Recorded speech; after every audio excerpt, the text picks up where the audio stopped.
어렸을 때는 세상이 단순하다고 생각하잖아요. 여러분 흑마 아시나요? 흑마? 찐 권력자. 겉으로는 권력자가 아닌 것 같지만 커튼을 열어보면 사실 뒤에 그 걔가 있었다. 제명테크. 성남시장, 경기도지사, 대한민국 대통령. 쪽수도 부족하고 능력도 안 되다 보니까 그 분을 통해서 우리가 알 수 있는 건 나라도 독재를 안 하려면 어떻게 되는 거야? 뒤통수 맞은 기준일 거예요. 국회의원들이 만든 법이 실체예요 이게. 국민한테 주권이 있고 국민이 권력자라고 하더니 그게 아니야. 이게 나라냐? 저는 사실은 누가 그런 말 할 때마다 이 얘기를 한번 해주고 싶었어요. 예. 자, 이제 2교시 들어가겠습니다. 아까 전에 저희가 배운 거는 이제 좀 뭐랄까요? 단순한 세계관입니다. 고3 세계관이죠. 우리도 그렇잖아요. 어렸을 때는 세상이 단순하다고 생각하잖아요. 엄마가 거짓말하지 마, 유나. 거짓말은 나쁜 거야. 넵. 사람 죽이면 안 돼. 넵, 당연하죠. 이렇게 배우는데 나중에 나이 들어보니까 거짓말 할 수 있는 경우도 있죠. 오히려 거짓말 해야 되는 경우도 있어요. 화이트 라이도 있단 말이에요. 심지어 사람을 죽여도 되는 경우도 있어요. 어느 경우일까요? 정당방위예요. 걔가 나를 죽이려고 그러면 내가 걔를 죽여도 합법입니다. 그래가지고 세상은 큰 그림이 있지만 세상은 너무 복잡하기 때문에 예외 및 미세한 조정이 필요해요.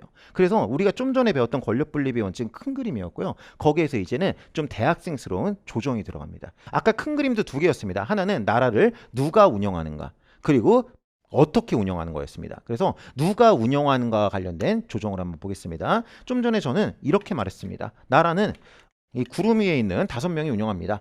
행정부, 국회, 대법원, 헌재, 선관위, 이 사람들이 운영합니다. 이렇게 말했는데 이거는 그냥 기본 정말 큰 그림을 말하는 거예요. 기본적으로 대한민국이라는 조직이 운영하는 경우만 말하는 거예요. 근데 여러분 옛날에 우리 역사에서도 그런 거 배우잖아요. 이렇게 중앙 집권이라고 그래서 나라를 정부에서 다 다스리기도 하지만 나라가 커지거나 일이 너무 많으면 어떻게 해야 돼요? 그러면은 기본적으로 나라 일을 다 다스리되 좀 어떤 일들은 그냥 지방 영주들한테, A 지역은 A 지방 영주한테, 어떤 일은 또 B 지역 영주한테 이렇게 각자 자기 관할권에서 그냥 특정 사건을 처리할 수 있게 좀 지방 분권도 해주잖아요. 우리나라도 마찬가지예요. 우리나라의 업무가 너무나도 다양하단 말이에요. 그거를 대한민국 정부에서 다 소화가 안 돼요. 배탈 나요.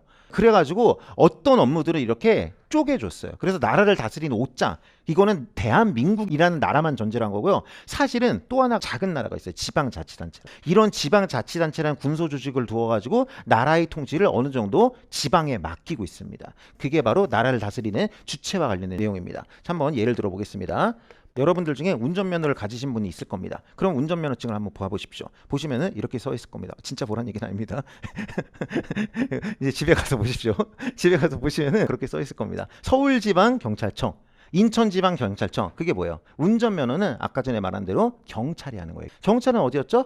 대한민국 행안부 소속 조직이었어요. 그래서 운전면허 발급, 정지, 취소, 이거는 지역별로 따로 관리하게 하기는 좀 그렇단 말이에요. 그래서 운전면허는 대한민국 차원에서 관리해요. 근데 이거를 가지신 분들은 많이 있겠지만 이걸 가지신 분은 아마 없을 거예요. 뭐냐면 택시면허입니다. 택시면허를 혹시 가지신 분이 있다면은 거기에 보시면은 서울지방 경찰청 이렇게 써 있는 게 아니라 서울시장 이런 식으로 써 있을 겁니다. 택시 면허는요, 운전면허와 달리 지방자치단체한테 나눠줬어요. 그래서 서울 지역 택시는 그냥 서울시장이, 대구 지역 택시는 뭐 대구시장이, 광주 지역은 뭐 광주시장이, 이런 식으로 대한민국을 지자체 총 몇 개일까요? 17개입니다. 17개로 쪼갠 다음에 택시 면허 정도의 일은 그냥 지방자치단체에서 알아서 하게 이렇게 맡겨버렸습니다. 근데 그렇게 해도 부족해요. 우리나라가 이렇게 있으면은 이거를 지금 17개로 쪼개. 그 다음에 메인이 되는 업무는 대한민국 정부 차원에서 해. 근데 조금 그거보다 작거나 굳이 국가적 통일이 필요하지 않으면 요 17개로 쪼개 각 지역 영주들, 그게 이제 시장 같은 사람들이죠. 그 사람들이 알아서 하게 했어. 근데 이것도 커. 사실 서울시가 얼마나 커요, 여러분. 그래서 이거를 더 쪼갭니다. 더 쪼개. 그래서 지자체를 더 쪼개서 뭐라 그러냐면요, 물건을 쪼개다 보면은 원자가 되죠. 초 단위가 된단 말이에요. 그래서 그걸 뭐라 그러냐면요, 기초지자체라고 해요. 기초지방자치단체. 우리나라에 기초지방자치단체 몇 개 있을 것 같아요? 126개 있다고 합니다. 예를 들어서 서울시에는 25개의 자치구가 있어요. 예를 들어 서울시 서초구, 뭐 관악구, 뭐 도봉구, 동작구, 뭐 영등포구 이런 거 있잖아요. 그게 25개래요. 그런 식으로 전국에 있는 17개 큰 지자체, 서울시, 대구시 같이 큰 거, 그리고 그거를 더 쪼개는 기초지자체까지 하면 기초지자체는 226개가 있대요. 여기서 하는 업무 중에 우리 시험에 나온 업무는 뭐가 있냐면요, 여러분들도 해본 거예요. 이사 가면 뭐예요? 주민등록 신고하죠. 주민등록 신고를 받아주는 업무, 그거를 주민등록신고 수리 업무라고 합니다. 이 정도 되는 업무는 굳이 서울시장까지 등판하지 않아요. 그냥 서초구청장 정도 차원에서 하는 거예요. 이해되시겠죠? 그래서 나라 일이 너무 많기 때문에 대한민국은 몇 개 있어요. 한 개밖에 없죠. 그래서 하나의 대한민국 정부에서 다 처리하긴 너무 많으니까 그 일 중에 일부는 이렇게 지방자치단체한테 쪼개주고, 근데 그 지방자치단체에서 처리하기도 많으니까 일부는 또 쪼개서 기초지방자치단체에 넘겨주고 이렇게 됩니다. 그리고 여러분, 법학은요 기본적으로 말을 이렇게 무슨 래퍼들이 라임 맞추듯이 말 글자 수랑 말의 어떤 대꾸를 하는 걸 되게 좋아합니다. 여기서 쪼개가지고 기초지자체라고 했잖아요. 그럼 얘도 나도 뭐라 이름 붙여줘. 광역지자체, 넓을 광자, 넓은 지역을 관할하는 데야. 해서 얘를 광역지자체라고 합니다. 되시겠죠? 광역지자체의 예를 들어보겠습니다. 가장 대표적인 예는 서울시가 있겠죠. 이런 것도 있습니다. 경기도 이런 것도 있겠죠. 울산시 이런 게 이제 광역지자체의 예시입니다.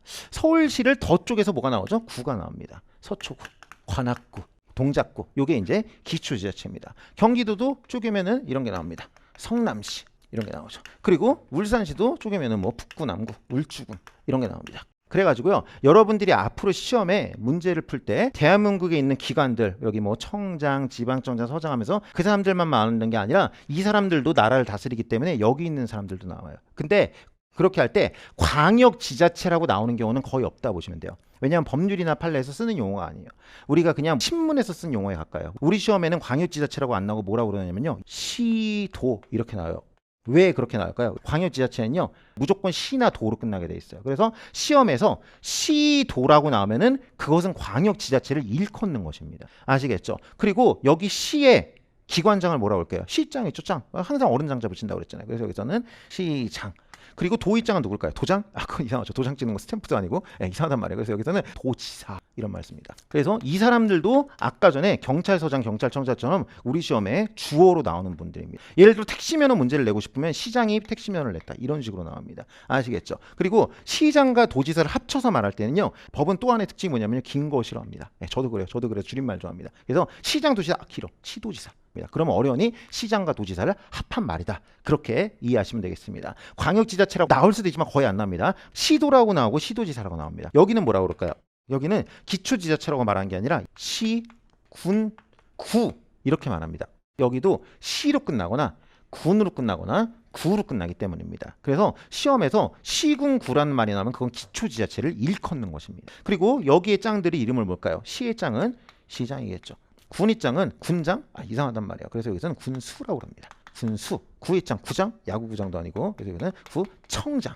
그래가지고 얘네들을 합쳐서 부를 때는 시장, 군수, 구청장 이렇게도 부르지만 아까 전에 쩌린말 좋아한다고 그랬죠? 시군, 구청장 이렇게 부를 때도 많아요. 그렇게 말하면 어려우니 기초지자체의 장을 말하는구나 이렇게 생각하시면 되겠습니다. 그래서 우리 시험에는 시장과 도지사, 시도지사 혹은 시군, 구청장 이 사람들도 주어로 등장을 하게 됩니다. 뭔 얘기인지 아시겠죠? 됐어요. 이 태클 탄 게 누구예요? 이 태클 탄 게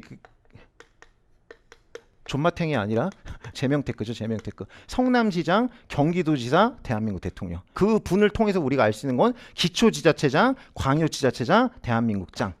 이걸 알 수 있는 거예요. 이해되시겠죠? 자, 문제를 한번 보도록 하겠습니다. 자, 37쪽으로 한번 가보시죠. 37쪽으로 한번 가보시면요, 그 목차로 파란색으로 이 지방자치단체 기관 해서 나와요. 아까 전에 그 위에 있던 것들은 대한민국 정부가 하는 행정과 관련된 주어들 우리가 봤어요. 뭐 경찰 같은 애들, 병무청장 이런 애들. 이번에는 얘네들도 주어로 나옵니다. 첫 번째 주어는 누가 나오네? 노란색. 읽어보세요. 뭐죠?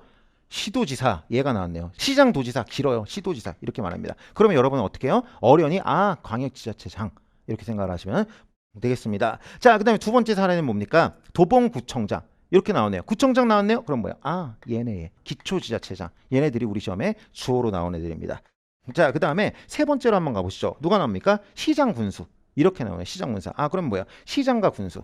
이렇게 나왔네요. 그리고 그냥 그렇게 특정하지 않고 행정관청 그냥 그렇게만 표현하기도 합니다. 이렇게 표현하면 그냥 이들을 모두 통틀어서 그냥 행정관청이라고 말하는 거죠. 근데 거기서 좀 나가면 여기서 말한 대로 경찰청장, 경찰서장 같은 사람들도 있고 여기 시도지사 같은 사람들도 있고 여기 시군 구청장 같은 사람들도 있고 이 사람들이 우리나라를 통치하는 사람으로서 우리 시험에 나오는 주어들인 거예요. 주어들. 이해되시겠죠? 그리고 이게 첫 번째 군소조직인 나라 외에 지자체를 둬서 어느 정도 지방 분권을 하고 있습니다. 여기 한번 영역 표시를 해보겠습니다.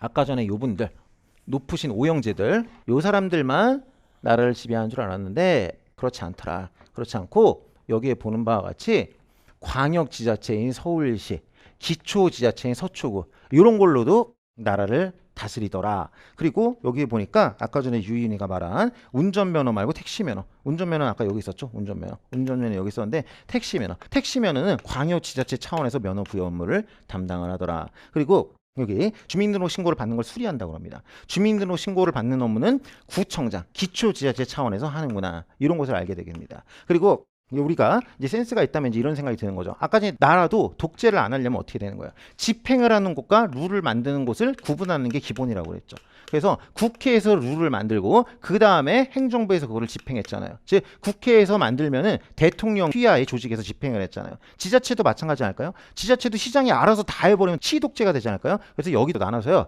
대한민국에 국회가 있다면 지방자치단체에는 의회가 있습니다. 그래서 서울시장은 마음대로 하는 게 아니라 서울시의회라는 곳에서 법을 만들어주면 여기에서 룰을 만들어주면 그 룰에 따라 집행을 하도록 이렇게 돼 있습니다. 제가 아까 전에 법이 오늘 11개를 배울 거라고 했죠. 그중에 아직 하나밖에 안 배웠거든요. 그게 뭐였냐면은 국회에서 만드는 법률이었습니다. 국회에서 만드는 법률이었습니다. 두 번째 법 나왔습니다. 이번엔 지방자치단체의 의회에서 만드는 법이 있습니다. 그 법을 조례라고 합니다. 여러분 이거는 외우시는 겁니다. 이름은 외우는 겁니다. 제 이름을 이해하실 건가요? 유윤이 한자 뭐지? 무슨 뜻일까? 그냥 외우는 거예요. 예, 법은 외우는 겁니다. 이름을. 그래서 여기에 익숙해지시는 게 굉장히 중요하십니다. 국회에서 만든 건 법률, 지자체에서 만든 건 조례. 국회가 법률을 만들면 그에 따라 집행하듯이 여기도 의회에서 조례를 만들면 그에 따라 시장이 집행하도록 되어 있습니다. 기초자치단체도 마찬가지예요. 여기도 서초구 의회가 있고 그래서 여기서 조례를 만들면은 서초구청장이 집행하고 이런 식으로 되는 것입니다. 이해되시겠죠? 그래서 우리가 선거할 때 보면 이렇게 뭐야 선거 하면은 뽑을 사람 되게 많잖아요. 그때 선거 도장 여러 개 짓죠. 누구 뽑아요? 국회의원 뽑죠. 시장 뽑죠. 그리고 누구 뽑아요? 구청장 뽑죠. 예를 들어 내가 서울시 서초구 주민이야. 그러면 나는 우리 지역구에 있는 국회의원도 투표를 해야 되고 우리 구청장도 투표를 해야 되고 서울시장도 투표해야 돼. 근데 여기서 끝나지 않아. 서울시 의원도 투표를 해야 돼. 그리고 서초구의회 의원도 투표해야 돼. 그래서 투표를 할 사람이 이 사람 5명이나 투표를 해. 이런 식으로 돌아가는 거예요. 통치 구조가 그렇게 되어 있는 거예요. 이해되시겠죠?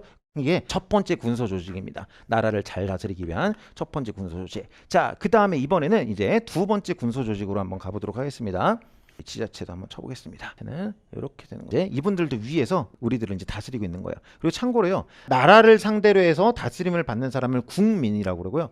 그리고 여기 지자체에서 다스림을 받는 사람들을 주민이라고 합니다. 예를 들어 제가 만약에 서초구에 산다면 대한민국 국민이자 서울시 주민이자 서초구 주민이 되는 거예요. 표현 방법입니다. 되시겠죠? 그래서 이분들이 위에서 국민을 다스리고 이분들이 위에서 주민을 다스리십니다. 광역지자체에는 광역주민을, 기초지자체에는 기초주민을. 근데 여기서 끝나지 않습니다.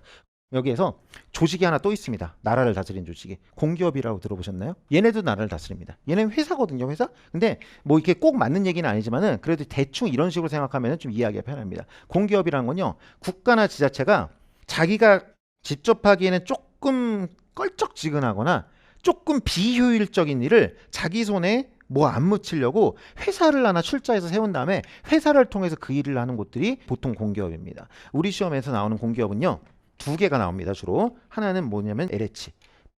LH가 뭐예요? 랜드하우스, 한국토지주택공사입니다. 그리고 캡코, 여기는 한전이거든요. 근데 한전은 나오긴 하는데 한 문제만 나와요. 그리고 여기는 많이 나와요. 캠코, 여기 뭐냐면요, 코리안 SM 매니지먼트 코퍼레이션에서 한국자산관리공사라는 곳입니다. 요 두 개는 우리 시험에 단골로 나오는 공기업이고요. 얘네들도 나라를 통치하시는 분들입니다. 처분을 내리면서. 얘네가 무슨 일을 하는지 한번 보겠습니다.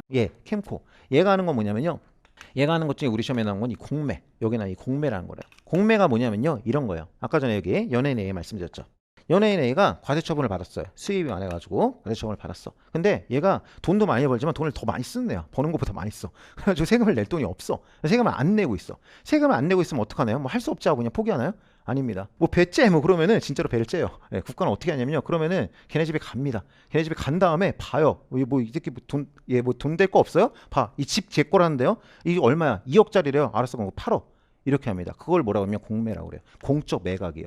공적으로 못 받은 돈을 국가가 회수하기 위해서 그냥 국민의 재산을 팔아버려요. 그래서 연예인 A가 세금을 1억 못 냈어. 근데 보니까 얘가 가진 거는 2억짜리 빌라 하나야. 그러면은 그 빌라를 팔아버려요, 국가가. 그 다음에 거기서 2억이 나오겠죠. 그럼 그 중에서 1억을 세금에 충당하고 나머지 1억을 이제 A한테 이제 줘요. 자, 이거 남았다 하고 줘요. 그걸 공매요. 근데 이것도 한번 생각을 해보세요. 이거를 국세청에서 해. 그러면은 여러분 이게 이게 말이 좋아서 공매지 사채업체랑 똑같은 거예요. 사채업체가 지금 김 사장님이 돈을 못 갚았어. 계좌에 한 푼도 없대. 그럼 뭐예요? 아니 사장님 거기 뭐 차 좋더만 하면서 그 차 끌고 가가지고 중고차 딜러한테 판단 말이에요. 그 다음에 그 남은 거 돌려주고 그런단 말이에요. 그거랑 똑같은 거예요. 그래가지고 뭐예요? 국가 하기엔 좀 껄쩍지근해요. 좀 그래. 그래서 이거를 여기 캠코라는데 한국자산관리공사한테 맡겨버려요. 그래서 이런 껄쩍지근한 일들은 이 공기업한테 맡겨버립니다. 그게 요 캠코라는 공기업이 하는 일이고요. 이 사람들도 그래서 나름의 어떤 존재 이유를 갖고 행정을 수행하십니다. 여러분 이 공매 중에서 여러분들도 아는 공매도 있어요. 옛날에 그 박근혜 전 대통령이 탄핵당했을 때 그때 어떤 기사가 한 몇 달 동안 나온 적이 있냐면 그분이 국가한테 추징금을 낼 게 있는데 그거를 못 내고 돈도 없어서 그분의 삼성동 사저를 공매한다는 기사가 난 적이 있어요. 그게 이거예요. 한국자산관리공사에서 국가한테 낼 돈을 못 냈으면은 그거를 그냥 공매해가지고 파는 거예요. 그런 게 다 이런 겁니다. 이해되시겠죠? 그리고 이런 공기업은요, 여기 제가 말한 LH나 여기 캠코, 여기 이제 코리아가 들어가죠. 대한민국에 세운 거예요. 이렇게 국가 차원에서 세운 공기업도 있지만 지자체 차원에서 세우는 것도 있어요. 그거를 지방 공기업이라고 그래요. 지방 공기업. 대표적으로 SH가 있어요. 여기 H가 하우스라고 그랬죠. 여기도 하우스예요. 대신 서울 하우스예요. 그래서 서울주택공사. 이런 식으로 지방 공기업도 있습니다. 이분들도 나름의 행정을 하십니다. 그리고 우리 시험에 나오는 행정을 하는 곳 중에 또 이런 데도 있습니다. 대학들이 나와요. 대학들. 충남대. 국립대입니다. 서울시립대, 공립대입니다. 국립대는 뭐냐면요, 국가에서 세운 대학이고요. 공립대는 뭐냐면요, 지자체에서 세운 대학이에요. 충남대는 충청남도에 세운 거 아닌가요? 아니에요. 대한민국에서 세웠는데 충청남도 지역에 있는 대학일 뿐이에요. 거점 국립대인 거죠. 반면에 서울시에서 세운 거는 여기 지자체에서 세운 서울시립대. 그리고요, 여기서 여러분들이 알 수 있는 게 뭐냐면요, 국이 들어간 것은 뭐 국가 관련이라는 것은 당연히 알 수 있을 텐데 공이 들어가는 건요 지자체 관련이에요. 그래서 우리 시험에 이렇게 국립대, 공립대 합쳐서 국공립대 이렇게도 나오는 문제들도 있고요, 이런 문제들도 있어요. 국유재산, 공유재산 이런 문제들도 나올 때가 있어요. 이건 뭐냐면요, 국유재산은 뭘 것 같아요? 국가 소유재산이에요. 그 재산 국유재산이래. 이 땅 국가 거야. 이런 거예요. 그리고 공유재산 이거는 뭐예요? 알겠죠? 이건 지자체 소유재산이에요. 그러면 합쳐서 뭐라고 할까요? 국공유재산 이런 식으로 되겠죠. 그러니까 행정법을 배우면 굉장히 중요합니다.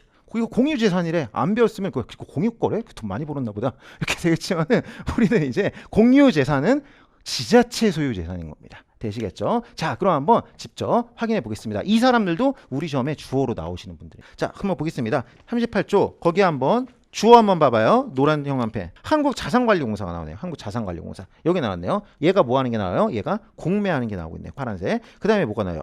국공립대 교원. 아, 국공립대 나왔네요. 국립대나 공립대. 국공립대 교원에 대해서 재임용을 해줄지 말지. 이런 종류의 문제도 우리 시험에 나옵니다. 그리고 축하드려요. 지금까지 본 게 우리 시험의 유형 전부입니다. 주체를 기준으로 한 유형. 첫 번째 유형 뭐였습니까? 국가기관들. 아까 전에 제가 여기에 이렇게 그 계열을 많이 그렸던 지방경찰청이라든지 서장이라든지 장관이라든지 그런 국가기관들이 무언가를 했다는 유형. 그 두 번째 유형. 지금 본대로 여기 시장이라든지 도지사라든지 구청장이 무언가를 했다는 유형. 세 번째 유형 뭐 공기업에서 무언가를 했다는 유형. 그 이유는 우리나라가 크게는 이렇게 대한민국이라는 조직을 통해서 돌리고 있지만은 이것만으로는 부족하기 때문에 지자체라는 조직과 공기업이라는 조직을 통해서 추가적으로 나라를 돌리기 때문에 이 얘네들이 하는 유형, 얘네들이 하는 유형, 얘네들이 하는 유형. 이 세 개가 나오는 겁니다. 되시겠죠? 그래서 이 군서 조직의 두 번째는 공기업이었습니다. 그러면은 고딩들은 이것만 알지만은 우리는 이것도 정확하게 알고 있단다. 자, 이렇게 됐습니다. 누구에 대한 조정은 끝났어요. 그 다음에 어떤 일을 하느냐에 대한 조정도 한번 들어가 보겠습니다. 아까 전에 제가 보시면은 행정부는 자기 마음대로 일을 하지 못합니다. 국회에서 그 일에 관한 규정, 즉 법률을 만들어줘야 이 법률에 따라서 집행을 합니다.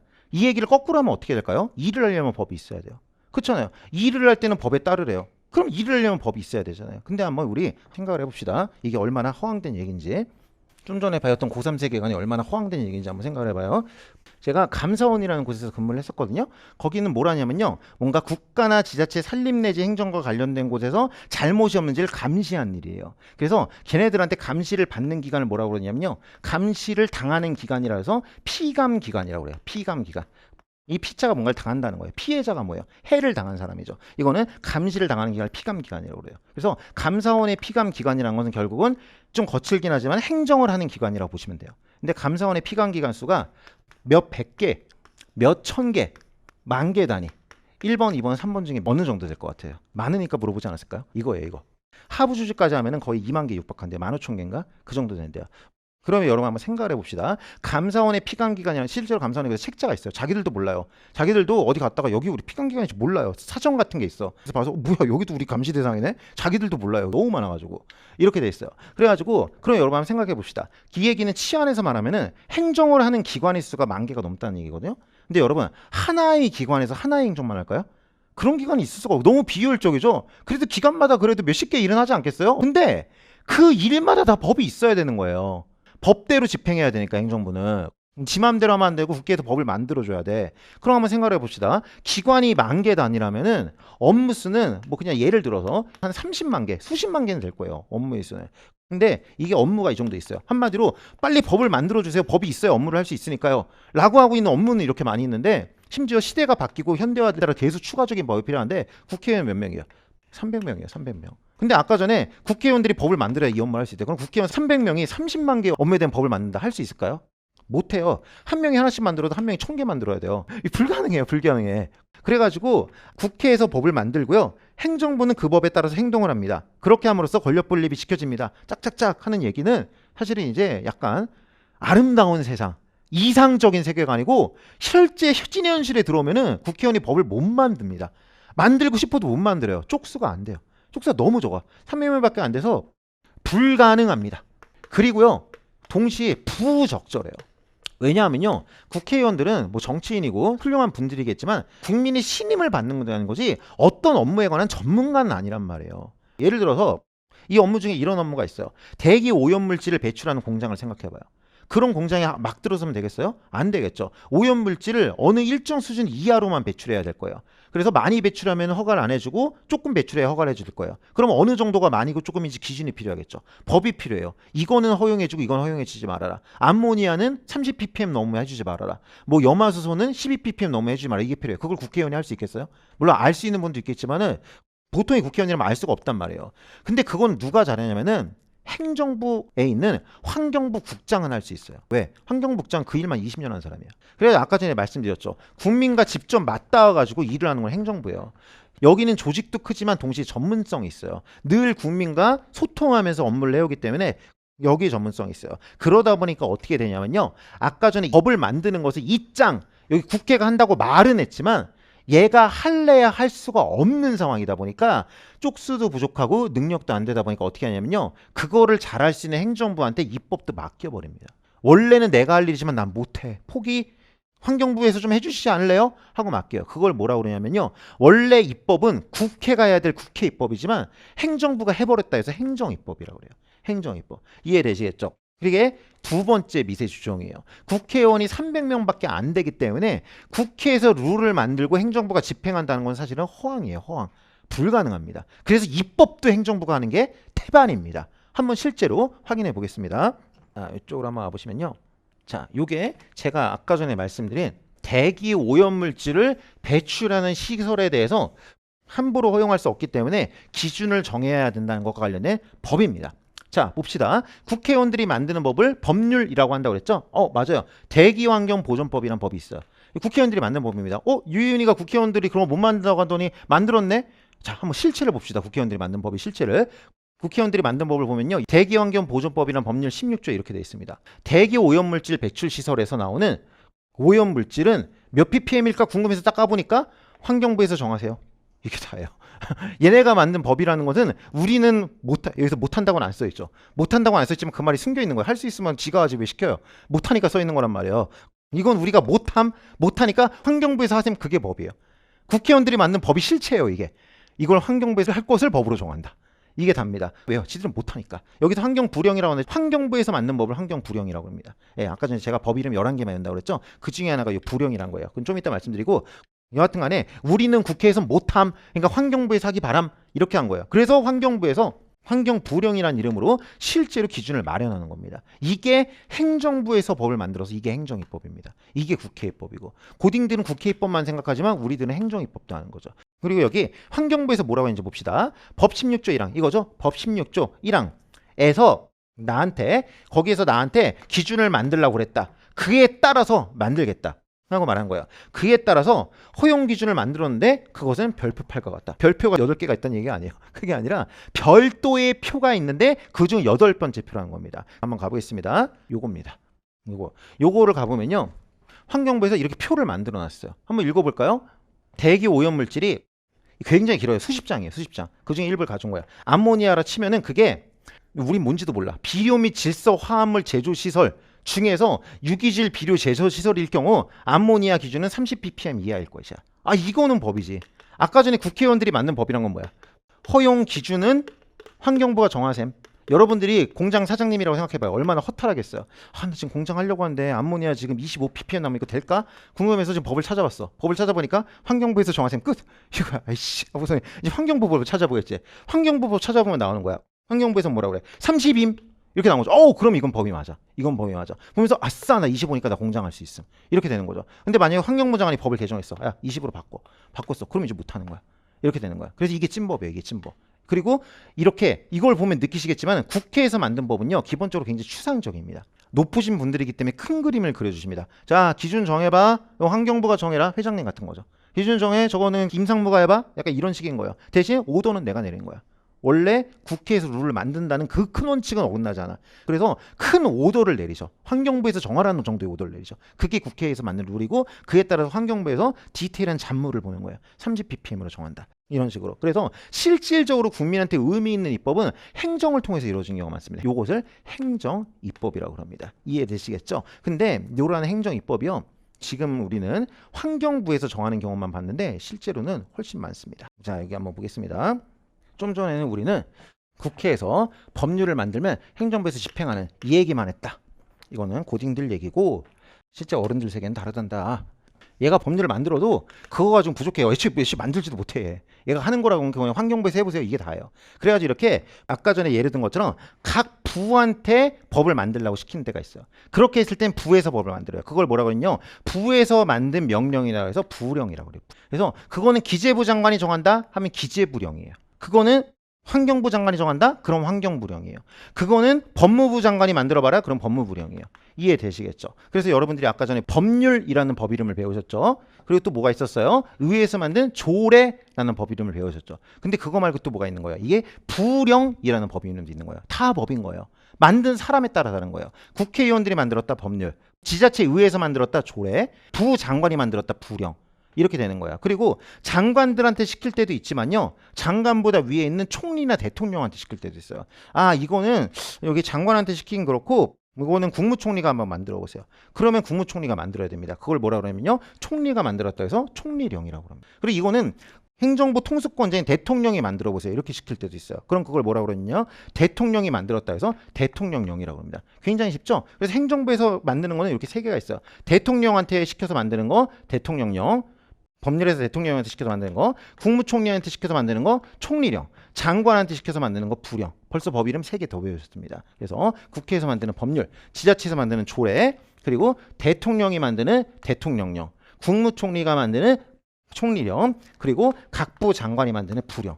이렇게 3개를 더 배우셨습니다. 그리고 여기서 좀 더 나갑니다. 행정부 조직에서 대통령, 국무총리, 장관들 이 사람들도 법을 만든다는 거예요. 얘네들이 만들기에 힘이 딸리다 보니까. 근데 얘네 말고 대법원, 헌법재판소, 선관위 얘네들도 만들어요. 예를 들어 여러분들이 알아야 될 것 중에 행정소송 규칙이란 걸 나중에 배우실 거거든요. 그 행정소송 규칙은 대법원에서 만든 법이에요. 그리고 이렇게 대법원에서 만든 법을 뭐라고 그러냐면요. 대법원 규칙이라고. 그리고 헌법재판소에서도 법을 만들어요. 헌법재판소 규칙이라고 그래요. 그리고 선거관리위원회에서 만들어요. 그것을 선관위 규칙이라고 그래요. 그래서 아까 전에 행정부 애들이 만드는 법은 령이라는 글자를 썼잖아요. 반면에 이렇게 그 외의 헌법기관들이 만드는 법은 규칙이라는 말을 써요. 그래서 얘네들 앞에서 명령 규칙 이렇게 말하게 돼요. 그건 뭐냐면은 국회의원들이 만드는 법률 외의 법들이에요. 여기 행정부에서 만드는 명령 혹은 대법원, 헌직, 선관위에서 만드는 규칙. 이해되시겠죠? 그래서 법의빈을 또 아까 전에 5개, 6개, 7개, 8개를 배우셨네요. 그리고 여기서 조금 더 여러분들이 머리가 막 진짜 막 빛나는 분이다. 그러면 이런 생각이 미치면 천재입니다. 속으로만 생각하고 기뻐하세요. 어떤 생각이 미쳤으면 천재냐면요. 아까 전에 이 얘기했었죠. 국회의원들이 법률을 만드는 건 한계가 있기 때문에 기본적으로 국회의원들이 법률을 만들면 그에 따라서 대통령이 휘하의 부서에서 집행을 해야 되지만 국회의원들이 만드는 건 한계가 있기 때문에 얘네들한테 만들게 시킨다. 그게 대통령령, 총리령, 부령이 있다. 그러면은 지자체도 똑같지 않을까? 지자체도 아까 전에 이후에서 조례를 만들면은 그 조례에 따라 서울시장 이하의 그 행정조직에서 집행을 한다고 그랬는데 여기도 마찬가지로 시의회 의원이 부족하고 시의회 의원이 전문성에 딸려서 조례를 만드는 한계가 있지 않을까? 그렇기 때문에 얘네한테 그냥 규정을 만들라고 또 떠넘기지 않을까? 이런 생각이 든다면 천재예요. 맞아요. 그럽니다. 그래서 여기서도요. 국회에서 법률을 만들지만 행정부에서 각종의 명령들을 만들듯이 여기서도 의회에서 조례를 만들지만 지자체장도 법을 만듭니다. 그걸 뭐라고 그러냐면요. 규칙이라고 그럽니다. 예를 들어서 서울시장이 만들었으면 서울시장 규칙이라고 그러고요. 서초구청장이 만들었으면 서초구청장 규칙이라고 합니다. 그러면 여러분들은 법 이름 하나 또 알으셨네요. 이렇게 각종의 지자체장들이 만드는 법은 또 규칙이라고 합니다. 지금 9개 알았어요. 이 9개 정리 안 되시죠? 정리해 보겠습니다. 이쪽으로 한번 가보겠습니다. 지금 전에는 이 그림을 보면서 하려고 한 거고 이번에는 한번 외우기 위해서 도표로 정리해 봅시다. 도표로 정리해 보면 법 중에 법은 뭐예요? 당연히 국회에서 만든 법률이에요. 이게 법 이름입니다. 이게 메이킹한 곳이고 이게 메이킹된 법의 이름입니다. 국회에서 만든 법은 법률이라고 한다고 그랬습니다. 하지만 얘가 힘이 딸리다 보니까 예외의자들도 만든다고 그랬어요. 그래서 행정부에서 대통령이 만든 법도 있고 총리가 만든 법도 있고 아까 전처럼 환경부 장관처럼 여기 각 부에서 만드는 것도 있다고 그랬죠. 대통령이 만든 건 굉장히 쉽습니다. 대통령령. 총리가 만든 거 굉장히 쉽습니다. 총리령. 각부 장관이 만든 거 쉽습니다. 부령이라고 합니다. 이해되시겠죠? 그래서 대통령령, 총리령, 부령 이런 법들이 있습니다. 이 이름은 여러분 외우시는 겁니다. 이름은 외우는 거라고 했어요. 자, 그리고 여기 행정부 말고 여기 3장인 대법원이나 헌법재판소나 성관이나 이런 데서도 만듭니다. 그래서 여기서 만든 것을 대법원 규칙, 여기서 만든 것을 헌재 규칙, 그리고 여기서 만든 것을 성관이 규칙 이렇게 말합니다. 그래서 행정부들은 이렇게 령으로 이름이 끝나고 여기서는 규칙으로 이름이 끝납니다. 그리고 또 배웠죠? 지자체에서도 만들죠. 지자체도 기본적으로 국회에서 법률을 만들듯이 지자체에서 조례를 만드는 거 이게 기본입니다. 하지만 이것도 여기가 힘이 딸리기 때문에 직접 행정을 하는 시도지사나 시군구청장 즉 여기 행정기관장들한테 규정을 맡기기도 합니다. 그것을 지자체장 규칙이라고 합니다. 그래서 번호를 매겨드리면은 여기서부터 1번, 2번, 3번, 4번, 5번, 6번, 7번, 8번, 9번 이렇게 되겠습니다. 그리고 10번이 있습니다. 그건 뭐냐면 요겁니다. 이거. 여러분 내규라고 들어보셨어요? 내규? 조직이 커지면 내규가 필요해요. 여러분들 예를 들어서 동호회를 하는데 친구랑 둘이에요. 그럼 규칙 필요 없어요. 그냥 우리끼리 정하면 돼요. 근데 여기 동호회원이 200명이에요. 그러면 정해야죠. 우리 유이운 카페도 회원 규칙이 있단 말이에요. 그래서 그 규칙은 외부 사람들과의 어떤 관계 때문에 하는 게 아니라 우리 내부 조직 운영과 내부 조직 통제를 위한 거예요. 쿠팡도 쿠팡 내규가 있을 거예요. 현대도 현대 내규가 있겠죠. 자기 사원 관리하기 위한. 그래서 행정 조직도 행정기관 내규가 있어요. 이거는 국민과는 무관한 거예요. 그냥 자기들끼리 자기들이 일하는 것 관련해서 정해놓은 거예요. 그런 걸 뭐라고 그러냐면요. 행정 내규라고 안 하고 행정 규칙이라고 그래요. 그것은 훈령, 고시 이런 별다른 이름의 어떤 정해진만 없지만 보통 이런 이름으로 쓰여 있는 게 행정규칙이에요. 예를 들어서 국방부 훈령이다. 그것은 국방부 내규인 거예요. 보건복지부 고시다. 그러면 그건 보건복지부 내규인 거예요. 보건복지부 고시 제 1997호 이런 것은 보건복지부 내규인 거예요. 보건복지부 내부에서 일을 하려고 만든. 그래서 이게 이제 여러분들이 외워야 될 법 중에 10번째 법입니다. 이건 진짜 법이라고 할 수 없죠. 진짜 법이 아니라 그냥 내규에 불과한 거죠. 이렇게 있습니다. 그 다음에 여기서 끝나는 게 아니라 이름 중에 또 외워야 될 게 또 있어요. 여기 이름들이요. 별명이 있어요. 법률. 이거 지금 여러분 다 외우시는 거예요. 다 외우시는 거. 대통령령은 시행령이라고 불러요. 그리고 총리령 부령은 시행규칙이라고도 불러요. 그럼 여러분들 어련히 알아서 시행규칙이란 말이 들어갔으면 이건 총리령 내지 부령인 거예요. 즉 국무총리나 장관이 만든 거예요. 시행령이란 말이 들어가면 이거는 어련히 알아서 대통령이 만든 행정입법인 거예요. 그걸 아셔야 돼요. 그래서 여기와 여기를 자유롭게 오고할 수 있어야 돼요. 법률도 별명이 있어요. 근데 법률은 별명이 조금 거만합니다. 별명이 뭐냐면요. 법이에요. 법. 이 뭐랑 비슷한 건가요? 이런 거예요. 내가 손흥민이에요. 근데 별명이 축구예요. 그게 뭐죠? 내가 축구다. 이건 거예요. 약간. 그래서 아까 전에 얘네들이 다 법인데 법률은 별명이 법이야. 내가 한마디로 뭐예요? 내가 곧 법이다. 내가 법 중에 대표다. 이런 뜻이겠죠. 그래서 법률은 별명이 법입니다. 이해되시겠죠? 요 이름까지 외우셔야 됩니다. 요것도 한번 확인해 보겠습니다. 여기를 한번 다시 가보시죠. 아까 전에 국회의원들이 만든 법률이 있었고 그거는 뭐였습니까? 허용 기준을 환경부령. 부령이란 이름의 환경부 장관이 만든 법으로 만들어라. 이게 다였죠. 그 다음에 뭐가 있었어요? 환경부령 나왔네. 환경부령. 그래서 우리가 표로 만들어놨으니까 그 표를 참고해라. 요거였잖아요. 근데 요게 이제 뭡니까? 법률부령. 이게 정식 이름이야. 별명을 볼까요? 법률은 뭐라고 돼 있어요? 법이라고 돼 있죠. 법. 내가 법이다. 반면에 얘는 뭐라고 됐어요? 앞에 시행규칙. 이렇게 돼 있죠. 얘가 이제 환경부령이란 부령의 별명인 거예요. 이해되시겠죠? 그래서 여러분들이 대기환경보전법 이렇게 끝나면은 법률이구나 이렇게 되는 거고, 대기환경보전법 시행규칙 이렇게 말하면 얘는 시행규칙 그거 환경부 장관과 같은 장관이 만들었거나 아니면 총리가 만든 거겠네. 그리고 그 법은 대기환경보전법이라는 법률에서 기관들이 힘달려서 못 정한 사항을 정하려고 한 법인가 보네. 이런 식으로 이해하시면 되는 겁니다. 굉장히 중요한 내용입니다. 암기를 하셔야 되고 동시에 이해하셔야 되는 내용입니다. 됐어요. 한번 다시 가보겠습니다. 자, 그리고요. 여기서 이제 마지막 하나, 이런 의문이 드신다면은 굉장히 정상적인 겁니다. 이름이 헷갈려. 일단은 여러분 뭐가 있어요? 여기 지금 총리령이나 부령을 뭐라고 그래요? 시행규칙이라고 한다고 했죠. 근데 여기 대법원 헌재 성관에서 만든 것도 대법원 규칙, 헌재 규칙, 성관의 규칙이라고 한다고 했죠. 그리고 지자체장이 만드는 것도 지자체장 규칙이라고 한다고 했죠. 그리고 행정부 내규도 행정 규칙이라고 한다고 했죠. 그래서 이름이 겁나 헷갈립니다. 어쩔 수 없습니다. 외우셔야 돼요. 제가 재밌는 얘기 해드릴까요? 3년 전에 국가직 9급 시험에서 오답률 탑 원인 문제가 있었거든요. 근데 그 문제를 학생들이 왜 틀렸는지 알아요? 요거 되게 비슷해 보이죠? 시행규칙과 행정규칙. 이게 둘 다 규칙으로 끝나고 둘 다 네 글자에서 비슷해 보인단 말이에요. 시행규칙과 행정규칙을 구별하지 못해서 틀렸어요. 전혀 다른 거거든요. 이거는 내규인 거고 이건 내규가 아니라 법인데 법률에서 정해야 될 내용인데 법률에서 못 정해서 총리나 장관한테 시킨 거란 말이에요. 전혀 다른 건데 이것도 구별하지 못해서 틀렸어요. 근데 저는 이 시험을 본 학생들이 이걸 진짜로 몰랐을 거란 생각하지 않는데 이게 몇 번이었냐면은 사례 문제였는데 19번 문제였어요. 여러분 20번까지 있잖아요. 근데 19번 문제로 나오니까 시간이 딸리는 거죠. 그래서 그 순간에 그거의 구별이 조금 약간 더디게 일어난 거야. 여러분 제가 아까 전에 암기 말씀드렸죠. 우리 행정법도 기본적으로 암기 과목이에요. 그래서 결국 암기를 하셔야 되는데 암기도에 여러분 격이 있습니다. 격이. 예를 들어서 제가 자고 있습니다. 자고 있는데 누가 저를 팍 치면서 떼어가지고 너 이 새끼 이름 뭐야? 유혜윤이요. 바로 나오거든요. 근데 누가 저를 딱 깨워가지고 너 행정법 강사라며 시행규칙과 행정규칙의 차이를 말해봐. 약간 이렇게 하다가 말을 합니다. 그게 자동 반사적으로 나올 정도로 암기가 된 경우랑 그렇지 않은 경우의 차이예요. 이해되시겠죠? 그래서 그 수험생들도 아마 이거를 오래 생각하면 알 거예요. 오래 생각하면 알 건데 툭 치면 나오죠로 암기가 안 된 거죠. 그래서 항상 이해도 하지만 정리도 하고 마지막에 암기를 해가지고 시험장에서 탁 치면 그냥 자동 반사적으로 나오는 문풀 기계가 되셔야 되는 거예요. 그런 생각을 처음부터 하셔야 됩니다. 처음부터. 그게 목적성으로 하셔야 돼. 알고 끝나는 게 아니야. 능숙해지셔야 돼. 그 생각을 하셔야 돼. 그래서 이런 게 이제 굉장히 아까운 거예요. 이게 행정법 스타트 1강에서 배우는 내용인데 이것도 몰라가지고 이것 때문에 1년 공부 더 한단 말이에요, 여러분. 장난 아니에요. 여기 지금 정직률이 치열하기 때문에 한 문제 때문에 막 1년, 2년이 가요. 그런 상황에서 지금 이런 것 때문에 틀리면 이제 얼마나 억울합니까? 그래서 정확하게 외우시길 바랍니다. 이름은 외우는 겁니다. 법률, 대통령 그렇게 해가지고 여기까지 하면 이제 총 10개가 된 겁니다. 그래서 메인 이름 그리고 별명까지 모두 외우세요. 자, 됐습니다. 이렇게 하시면은 두 번째 조정인 역할에 관한 조정까지 끝났습니다. 자, 그 다음 이제 세 번째 조정인 요 지위에 관한 조정, 요 투페이스 여기로 한번 와보도록 하겠습니다. 이거는 뭔 얘기냐면요. 보시면 아까 전에 제가 이 얘기 말씀드렸죠. 국가에서 세금을 내라고 했을 때는 이거는 일방적이고 국가가 우월한 지혜에서 한 거다. 한마디로 내고가 안 된다. 이게 뭐다? 이게 행정법이다.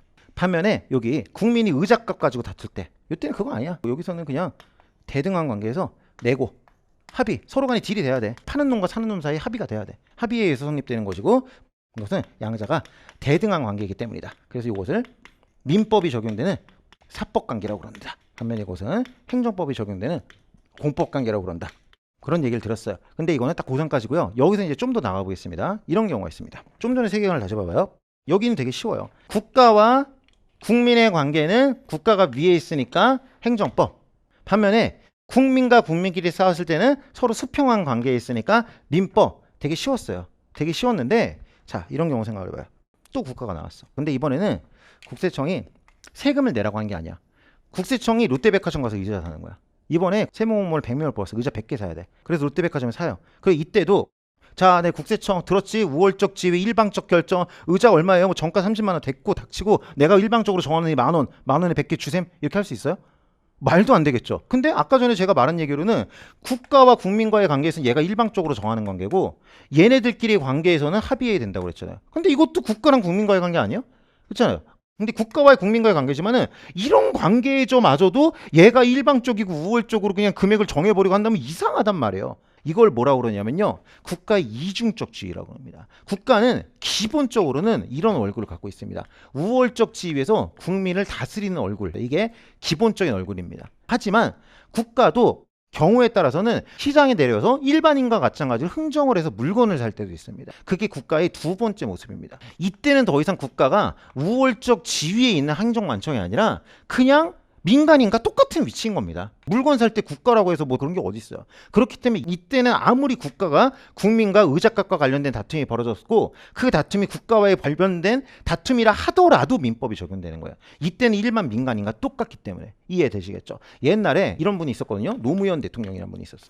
이분이 했던 말 중에 이런 말이 있습니다. 이 말이 이제 좋다는 사람도 있고 안 좋다는 사람도 있지만 이 말 자체는 굉장히 유명한 말이에요. 이분이 법조인이잖아요. 법조인이다 보니까 기본적으로 이런 생각이 있는 거예요. 내가 그 얘기를 한 거는 대통령 노무현이 한 말이 아니라 자연인 노무현이 한 말이다. 이런 말을 한 적이 있어요. 이분이 똑같은 생각을 하고 있는 거예요. 지금 뭡니까? 우월적 지위에 있는 원페이스도 있어. 그래 나 대통령이야. 대한민국 통수권자고 이렇게 있어. 야 근데 나도 집에 가가지고 이렇게 양말 벗고 쓰레빠 신고 가게에서 물건 살 때 나도 그냥 자연인 아니냐? 이런 생각이 있으신 거죠. 그래가지고 요 두 가지 지위에 대해서 자연스럽게 말씀을 하신 거예요. 마찬가지예요. 대통령도 이렇게 대통령이기도 하지만 자연이기도 하듯이 국세청도 이렇게 우월적 지위에서 세금을 때리는 우월한 국세청도 있지만 밑에 내려가서 민간인과 협상해서 물건을 사는 국세청도 있는 거예요. 이게 두 번째 지위입니다. 그리고 이때는 분쟁이 벌어져도 행정법적인 문제가 아니라 이때는 민법적인 문제인 거예요. 이게 행정기관의 두 가지 모습인 겁니다. 그러면 여러분들이 여기에서 수험센스를 발휘하면 어떻게 되는 겁니까? 이런 문제가 나옵니다. 어떤 문제가 나오냐면은 국세청 같이 뭐 이렇게 행정기관이 뭔가 나옵니다. 그리고 여기서 뭔가를 했다는 문제가 나옵니다. 근데 여기에서 뭔가 다툼이 벌어지거나 분쟁이 생겼다. 이렇게 됐을 때 이에 대해서 공법이 적용되는 관계이냐 아니면 사법 내지 민법이 적용되는 관계이냐라는 게 여러분들 문제용으로 굉장히 많이 있습니다. 그리고 이런 문제가 나오게 된 원인은 뭡니까? 고3 세계관처럼 국세청에 했다 하면 모두 다 우월적 지위에서 행정법이라면은 문제가 되지 않습니다. 그럼 그 문제는 무조건 답이 이걸 거예요. 무조건 행정법, 공법이다. 이렇게 될 거예요. 하지만 우리는 알죠? 이것만 있는 게 아니라 이것도 있어요. 이 경우에 있으라면 그것은 민법이 적용되는 사법 관계예요. 그리고 여기에 나오는 했다의 대상이 되는 건 뭐겠어요? 좀 애매한 거겠죠. 지금 제가 예로 든 거는 굉장히 명확한 거예요. 국가가 세금을 내라고 하는 거는 공법적이고 우월적인 일이고 국가가 물건을 사는 것은 대등한 지위에서 그냥 같이 장사를 하는 물건을 사고 파는 그런 일이라는 게 굉장히 명확해요. 근데 애매한 일이 있어요. 애매한 일. 그런 걸 문제로 탁 내는 거예요. 문제로 딱 내서 자 이거 대통령 노무현적인 어떤 그런 시각으로 볼래? 아니면 자연인 민간인적인 시각으로 볼래? 요거라면 행정법이다. 요거라면 민법이다. 자 풀어봐 하면 못 풉니다. 외워야 됩니다. 판례입니다. 그런 게. 그래서 실제로 문제가 됐을 때 요건 민법이다 행정법이다라고 적용된 판결 사례들이 있습니다. 우리들은 저한테 이제 설명을 듣고서는 판결의 어떤 논리를 이해한 다음에 기본적으로 암기를 하는 거죠. 그 다음에 이제 문제를 풀어나가면 되는 겁니다. 자 한번 풀어보겠습니다. 실제 확인해 보시죠. 자 보시면요 37쪽입니다. 37쪽 이거는요 아예 PT로 풀어드릴게요. 자 여기 한번 봐보세요. 37쪽에 그 밑에서 세 번째 문제인데 자, 요 문제 한번 풀어봅시다. 우리. 오늘 배운 지식을 한번 총동원해 보시죠. 일단 주어. 뭐 알고 있지. 뭐 이제 쉬워. 유인이가 다 알려줬어. 국가기관 중에 하나 나오거나 지자체 기관 중에 하나 나오거나 공기업 중에 하나 나오거나 뭐 나오겠지. 뭐 나왔나? 구청장 지자체네. 지자체 중에서 광역 기초 뭐예요? 기초네 기초. 기초 지자체는 나왔네. 얘가 뭐 했대? 주어 동사. 얘가 매매계약 체결했대. 그럼 이제 한번 마음 편하게 한번 읽어보자. 도봉구청장이 서울지자체 도봉 차량기지 건설사업 부지로 예정된 원고 소유 토지를 얘가 지금 지하철 차량기지가 필요하구나. 근데 그거 하려면 땅이 필요해. 근데 그 땅이 민간인 어떤 할아버지 땅이었나 봐. 그럼 어떻게 해야 되겠어요? 그 땅을 사야겠죠. 할아버지 이 땅 좀 파지지 않을래요? 왜? 이거 여기 지금 지하철 차량기지로 써야 돼. 얼마 줄 건데? 3억 드릴까요? 정신 나갔어요? 야 됐어요 값이세요. 그래서 할아버지 4억 안돼 4억 5천 그렇게 하자. 이렇게 해가지고 매매계약을 체결했다. 이렇게 됐죠. 자 그럼 한번 봅시다. 이렇게 매매계약을 체결했을 때 요 도봉구청장은 위에 우월적 지위에서 일방적으로 국민한테 일을 시키는 입장입니까? 아니면은 롯데백화점 가서 의자 사듯이 가가지고서 이 땅 얼마에 팔 거예요? 내고해가지고 지금 땅을 사고 있습니까? 내고해서 땅을 사고 있죠. 이건 뭐예요? 원페이스, 우월적 지위가 아니라 투페이스, 민간인 지위에서 일을 하고 있는 거예요. 이해되시겠죠? 따라서 이 행위는요. 1번 행정법이 적용되는 공법적인 일이다. 2번 민법이 적용되는 사법적인 일이다. 어떤 거예요? 그렇죠. 그렇기 때문에 정답은 뭡니까? 이런 경우에는 민법을 적용할 수 있을 뿐이다. 이렇게 되는 겁니다. 이런 종류의 문제가 바로 이런 유형의 문제인 겁니다. 행정기관이 나오고 얘가 뭘 했다. 이게 행정법이 적용되게 공법관계계, 민법이 적용되게 사법관계계 이런 문제를 굉장히 많이 보실 텐데 심지어 학교에도 이 문제가 나오는 이유를 몰라요. 이 문제가 나오는 이유는 기본적으로 행정기관이 두 가지 얼굴을 갖고 있기 때문이에요. 공법의 얼굴과 민법의 얼굴을 다 갖고 있기 때문이에요. 그래서 이것을 매매계약을 체결하는 것은 민법의 얼굴이거나 우월적 지위가 아닌 얼굴이거나 이게 이제 문제 유형이자 마지막 미세 조정이었어요. 됐어요. 자, 그렇게 하면은 조직적인 조정, 업무적인 조정, 지위적인 조정이 끝났습니다. 그리고 마지막으로 한번 이 얘기를 해보겠습니다. 참고로 여기서 선생님 뭐 이렇게 일을 띄엄띄엄 하세요. 여기서 지금 공공용지 취득 및 손실보상에 관한 특례법이 뭔지 설명해 주셔야 되는 거 아닌가요? 근데 두 가지가 있어요. 일단은 지금 단계에서는 제가 말한 거밖에 알 수가 없고요. 3일 후엔 좀 달라질 거예요. 3교시까지 하고 나면은 마지막 시간까지 하면 그때는 조금 더 알게 될 거예요. 근데 하수일 때는 이거밖에 모르고요. 중수일 때는 이제 여기 있는 모든 내용을 다 알게 될 거예요. 올인원 때. 그리고 다시 고수가 되잖아요. 고수가 되면 다시 이걸 안 했습니다. 왜요? 그때가 되면은 알지만 아니에요. 왜? 키워드를 아니까. 그래서 합격의 수준은 뭐냐면은 제가 지금 합격생 수준에 도달하는 사람이요. 나는 어디 가서 대한민국 공무원 시험 어디 가든 붙을 자신 있어요. 그 정도가 되면 어떻게 되냐면 이 질문 붙을 때 어떻게 있냐면은 구청장, 매매계약, 민법 있다. 오. 이렇게 끝나버립니다. 다른 거 읽지도 않아요. 이미 무슨 문제인지 알고 있어요. 그 수준이 완벽한 합격과 수준이에요. 그래서 이것도 제가 강의 때 키워드를 다 알려드릴 거예요. 나중에는 이것만 보고 풀 수 있어야 된다. 나머지들은 그냥 뭐랄까 거칠해요. 거칠해. 사실 안 읽어도 되는 말들이에요. 물론 그런 것도 배우겠지만은 어느 순간 되면 진짜 고수가 되면 그런 거 오히려 덜어내는 거예요. 덜어내고 키워드만 틱틱틱해서 답 나오는 기계, 문제 푸는 기계 그렇게 되는 겁니다. 그러기 위해서 올인원 때부터 문제를 풀어야 되는 거고요. 자, 그 다음에 이제 마지막 조정으로 한번 가보겠습니다.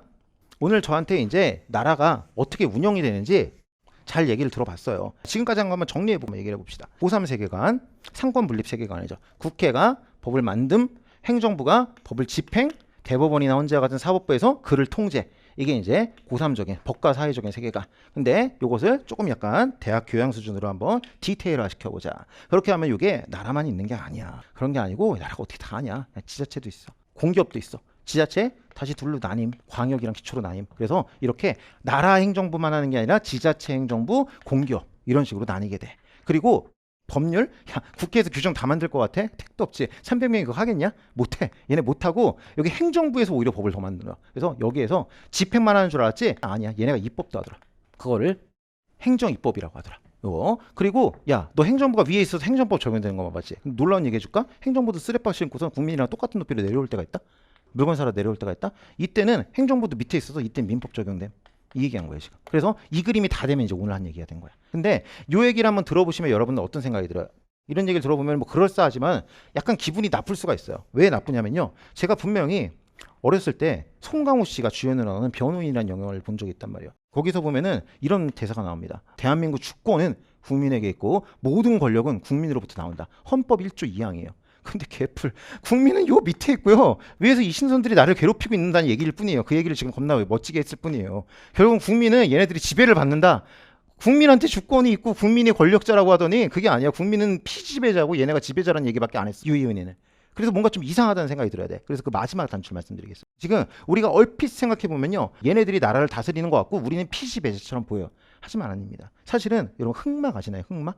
찐 권력자. 겉으로는 권력자가 아닌 것 같지만 커튼을 열고는 사실 뒤에 걔가 있었다. 걔가 바로 얘입니다. 얘가 그래서 우리나라의 영숭이 영장입니다. 영장. 왜 그런지를 말씀드리겠습니다. 자, 우리나라를 지배하는 것은 크게 누굴까요? 크게 결국은 국회를 구성하는 국회의원과 그리고 행정부 수장이 대통령 아닐까요? 그거 누가 뽑죠? 국민이 뽑습니다. 국민이. 애초에 이 위에 있는 애들이 인사권자가 국민이에요.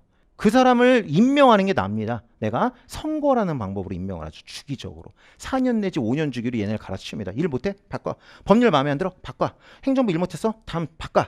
이렇게 한단 말입니다. 애초에 얘들의 선출을 내가 합니다. 우리들이 다 같이 하니까 선출인 거지 국민을 하나의 사람으로 생각한다면 국민이 임명한 거예요. 그래서 국회의원들이 맨날 말하잖아요. 국민이 임명한 국민의 대표한테 이럴 수 있어요. 맨날 그런 얘기 하잖아요. 그렇게 되는 거예요. 그리고 또 하나는 뭐가 있어요? 어떻게 보면 법적으로는 이게 좀 더 중요할 수가 있어요. 아까 전에 제가 말씀드렸죠. 여기에 법의 체계가 기본적으로 국회의원들이 만든 법률 이게 가장 대표적이다. 그래서 얘는 별명도 거만하게 법이다. 내가 법이다. 이거라는 거죠. 그래서 얘가 오염물질이 나오면은 허용 기준을 만들어라. 이런 식으로 시키면 얘가 이렇게 회장님처럼 이렇게 지시 내리면은 네 알겠습니다 하면서 여기서 대통령령 아니면은 국무총리가 만든 거 총리령 아니면은 환경부 장관이 만든 거 환경부령 이런 식으로 행정부 애들이 이 명을 따라 가지고 아까 전에 우리가 본 건 불형이었죠. 근데 아까 전에 우리가 본 게 이거였을 뿐 이거일 수도 있고 이거일 수도 있어요. 아무튼 간에 이거 행정부 애들이 여기에서 회장님처럼 기준 만들어 그렇게 하면 넵 알겠습니다. 30ppm 이렇게 한다고 그랬죠. 그렇게 한 다음에 이 기준에 따라 실제로 집행은 이 다음에 일어나는 거야. 그 다음에 이제는 공장허가 신청이 들어오면은 이 30ppm을 넘으면은 불허, 그리고 30ppm을 안 넘으면은 허가, 이런 식으로 되겠죠. 근데 놀랍게도 이 위에 하나가 더 있어요. 얘가 지금 지 잘난 줄 알고 내가 법이다 이러고 있었는데요. 이 법률보다 위에 있는 법이 있습니다. 그게 뭐냐면 헌법입니다. 헌법. 사실 이게 진짜 최고법입니다. 헌법. 이 헌법에요, 이런 규정이 있습니다. 대한민국은 국민이 쾌적한 환경에 살 수 있도록 환경을 보존하라고 헌법이라는 법에서 명령을 내려놨습니다. 그래서 그 명령을 받들어서 국회의원들이 아무 공장 말고 기준을 충족한 공장만 해라 라고 기준을 만들라고, 이게 제일 큰 오도, 두 번째 오도를 내리게 된 거고요. 그 오도에 따라서 요 행정부에 있는 대통령이나 총리나 장관이나 이런 애들이 30ppm이라고 더 디테일한 규정을 만든 거고요. 그 디테일한 규정에 따라서 우리 국민들이 허가를 받거나 불허가를 받거나 이런 식으로 되는 겁니다. 그리고 만약에 법률, 대통령령, 총리령, 불령이 헌법에 반하잖아요. 그럼 얘네는 모두 다 위헌적인 것으로서 무효가 됩니다. 즉 얘가 진짜 짱입니다. 얘가 진짜 짱. 법 중에서 얘가 진짜 짱. 얘가 11번째 법이에요. 아까 전에 10개 다 알려드렸고 이게 마지막 법이에요. 아까 전에 제가 요것만 보여드렸어요. 요게 있습니다. 제일 위에 국민이 만드는 헌법. 요거까지 하면 11개입니다. 요거 이름 다 외우는 겁니다. 만드는 사람과 그 법의 이름, 별명까지 다 외우신 겁니다. 툭 치면 나오게 이렇게 되는 거예요. 근데 이 헌법을 누가 만들어요? 이 헌법을 국민이 만들어요. 여러분 법률은 국회의원들이 만들죠. 국회의원들이 투표해서 만듭니다. 국회의원들이 여의도 의사당에 모여가지고 띡띡띡 눌러가지고 찬성 몇 표 나왔습니다. 통과 이렇게 된단 말이에요. 헌법은 국민이 투표합니다. 그걸 국민투표라고 합니다. 국민투표를 통해서 만드는 거예요. 마지막 국민투표는 1987년에 있었습니다. 그래서 우리는 그때 만 20세가 안 됐기 때문에 그때 국민투표를 한 적은 없죠. 하지만 헌법 개정이 일어난다? 그러면은 우리도 국회의원인 거야. 우리도 국회의원처럼 우리도 한 표를 행사하는 거예요. 그 법에. 나 이 법에 찬성 반대. 그렇게 해가지고 정족수를 총괄을 해야 비로소 만들어져요. 즉 제일 위에 있는 헌법을, 법 중의 법인 헌법, 영순위법인 헌법을 바로 국민이 만들어요. 아 그럼 이해가 되네. 아까 전에는 얘네들 유희윤이가 얘가 법률을 만드는 데서부터 모든 게 시작이 된다고 그랬는데 알고 보니까 법률보다 더 앞에 영순위로 헌법이 있었네. 헌법이 있고 법률이 있고 그 다음에 행정위법이 있고 그 다음에 이게 있는 거예요. 헌법에서 한 번 더 말하자면 여기서 환경을 보존해 보시오 이렇게 시키고, 법률에서 알았습니다. 그러면은 기준을 만들어 보겠습니다. 환경부한테 시키겠습니다. 이렇게 하고 행정부인 환경부에서 환경부 행정입법으로 30ppm이다. 이런 식으로 얘가 그 기준을 정하고, 그렇게 정한 다음에 마지막으로 환경부에서 이 기준에 따라서 허가를 할지 거부를 할지 정하고, 이런 식으로 나라가 돌아가고 있는 겁니다. 그러면 이 그림에서요, 이 그림은 원과 같은 겁니다. 닭이 먼저냐 달걀이 먼저냐 같은 거예요. 얼핏 보면은 국민이 국가한테 지배를 당하고 있는 것처럼도 보입니다. 하지만요, 시각을 바꿔볼까요? 애초에 그 시작은 뭡니까? 국민입니다. 국민이 헌법을 만들고 얘네를 선출해서 일을 시켰고요. 그에 따라서 국회의원들이 법률을 만들고 행정부가 행정입법을 해서 국민한테 일을 한 겁니다. 그래서 엄밀하게 말하면 시작은 여기인 겁니다. 그렇기 때문에 권력이 뭡니까? 파워입니다. 파워의 소스는 뭐죠? 국민인 겁니다. 이게 뭐예요? 권력은 국민으로부터 나온다는 헌법 규정이 실현화되는 모습입니다. 이해되시겠죠? 이게 나라가 돌아가는 모습인 거예요. 이 권력은 사실은 여기로부터 나온 거예요. 그렇기 때문에 우리가 바로 영장인 것입니다. 이해되시겠죠? 그래서 저는 이거를 시적으로 생각하면 약간 이런 생각이 듭니다. 헌법이라는 바다가 있는 거죠. 이거는 우리가 만든 거예요. 여러분들은 사실은 우리 눈엔 보이고 있지만 전부 다 행정이라는 비를 맡고 있어요. 여기 남자분들 집에 가보면 예비군 통지서가 날라와 있을 수도 있어요. 아니면은 갑자기 군대 오라고 병역 통지서가 날라올 수 있어요. 여러분들 세금 내라고 결국은 고지서를 받을 거예요. 그리고 어떻게 됐어요? 우리 아빠가 사업하고 있으면은 인허가를 받을 수도 있고요. 인허가를 거부당하거나 심지어 인허가를 취소당하실 수도 있어요. 내가 대학생 돼가지고 운전면허를 딸 수도 있어요. 이 모두는요, 눈에 보이지 않지만 우리 머리 위로 내리고 있는 행정의 소나기인 거예요. 아까 전에 그 행정부에 있는 엄청나게 많은 부서가 그 시시각각 우리한테 행정의 소나기를 내리고 있는 거예요. 여러분들도 지금 기쁨의 비를 맞으려고 있잖아요. 무슨 비예요? 합격 처분을 맞으려고 있는 거예요. 그것도 행정입니다. 그것도 인사혁신처에서 합격 처분을 내려주겠죠. 그렇게 하면 그것도 여러분들 행정의 비입니다. 근데 그 행정의 피, 그건 바로 여기입니다. 이거 맨 마지막에 있는 겁니다. 행정의 피. 근데 그거는 요 바다에서 시작이 되는 거예요.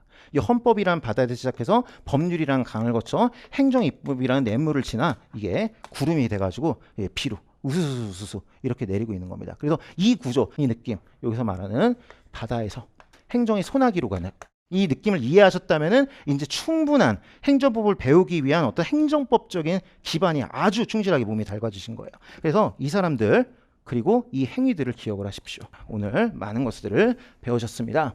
앞으로 여러분들은 이런 문제를 만나게 될 거고요. 오늘 이미 읽어보았습니다. 행정부, 산하의 외교부, 밑에 있는 LA 총용사관에서 재외동포인 유승준의 비자를 거부하였다. 이것은 옳으냐? 행정작용법. 아니면 이거에 대해서 소송할 수 있냐? 행정구제법. 이런 문제를 만나게 될 겁니다. 경찰청장이 음주운전한 자의 면허를 취소하였다. 이것은 옳으냐? 혹은 이에 대해서 소송할 수 있느냐? 이런 문제를 만날 겁니다. 병무청에서 이 사람에 대해서 병역 처분을 내렸다. 옳으냐? 혹은 소송할 수 있느냐? 국세청에서 이런 사람한테 과세 처분을 냈다. 할 수 있느냐?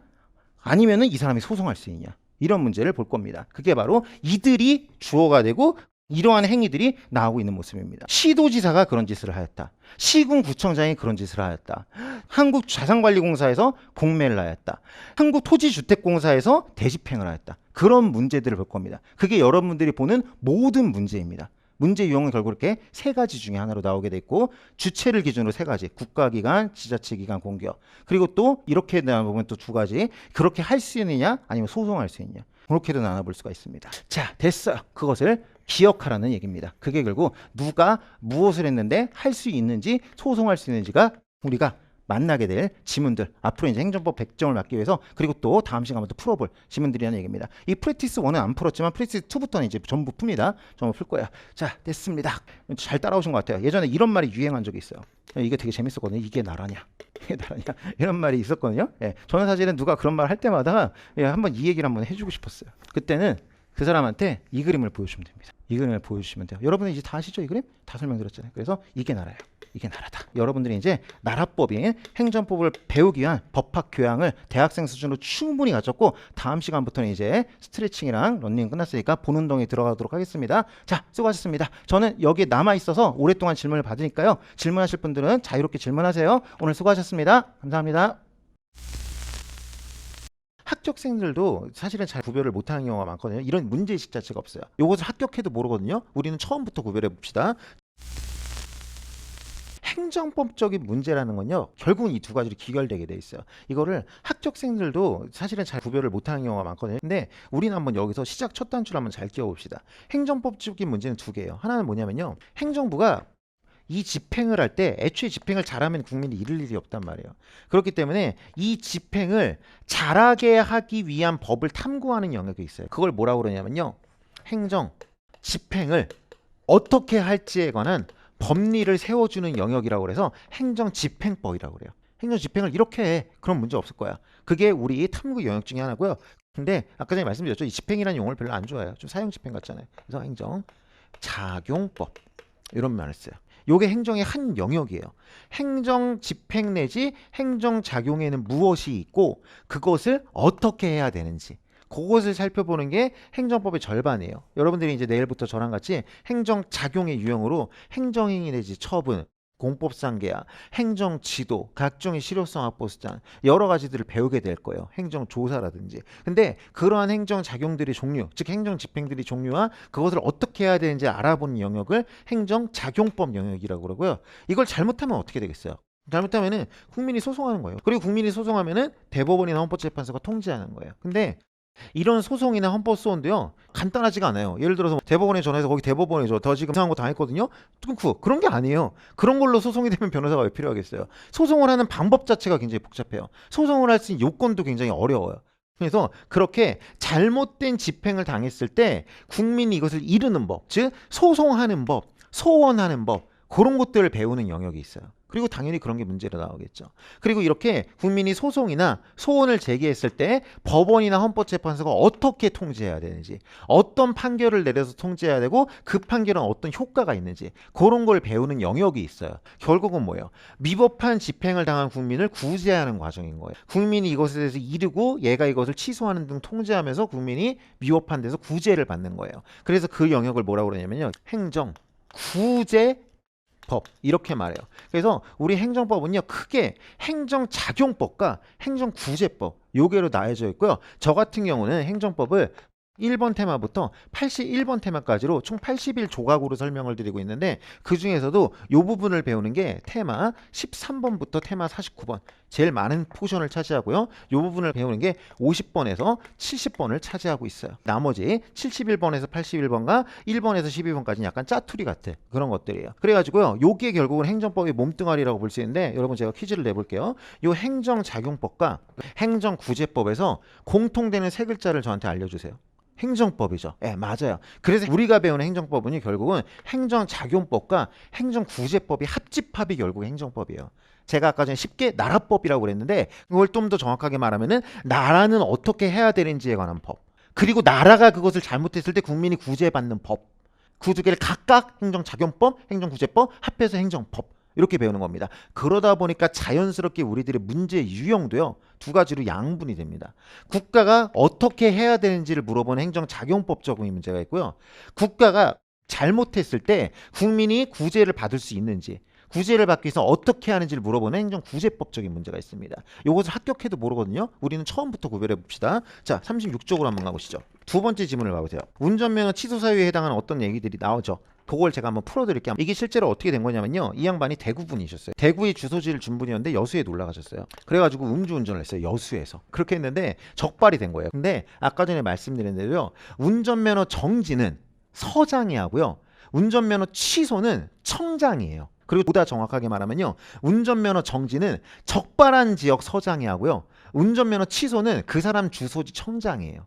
근데 이 사람은 당시 만취 상태여서 면허 취소가 행정부의 어떤 기준에 따르면 내려질 법한 상황이었는데 그것을 적발한 여수경찰서에서 착각을 해서 여수경찰서장이 운전면허 정지를 내렸어요. 왜냐면 운전면허 정지는 적발지 서장이 내리니까. 그래서 그 사람은 쫄았겠죠. 아씨 나 면허 취소되나? 나 그럼 뭐 어떡하지? 막 이러고 있었는데 정지가 내려오니까 살았다. 3달만 버스 타고 다니면 되겠다. 이렇게 좋아했겠죠.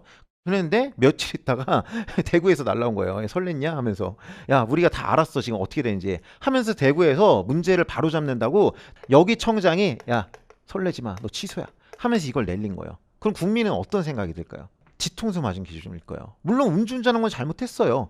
하지만 나는 음주운전을 잘못한 것 외에 어떠한 잘못한 게 없는데 그것을 모두 니들이 알면서 니들의 사무착오로 나한테 면허 정지라고 그래서 나는 어련히 그에 맞춰서 출퇴근 계획이랑 다 세워놨는데 니들이 잘못으로 그게 갑자기 뭐 이런 거죠.